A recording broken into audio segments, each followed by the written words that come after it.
કયા દુખાવામાં કયો શેક કરવો કન્ફ્યુઝન છે? ચલો આજે જાણીએ. Welcome to winter wellness with વાયરોક. સૌ પ્રથમ આપણે વાત કરીશું હોટ ફોર્મેન્ટેશન એટલે કે ગરમ શેક.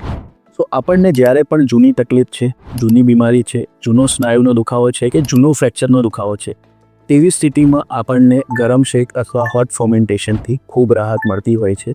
ગરમ શેક કરવાથી એ જગ્યા પર બ્લડ ફ્લો વધે છે, સ્ટીફનેસ ઓછી થાય છે અને સ્નાયુઓ રિલેક્સ થાય છે, જેથી કરીને આપણને દુખાવામાં રાહત મળે છે.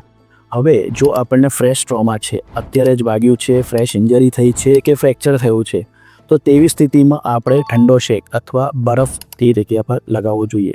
બરફ લગાવવાથી ત્યાં સોજો ઓછો થાય છે અને દુખાવો ઓછો થાય છે.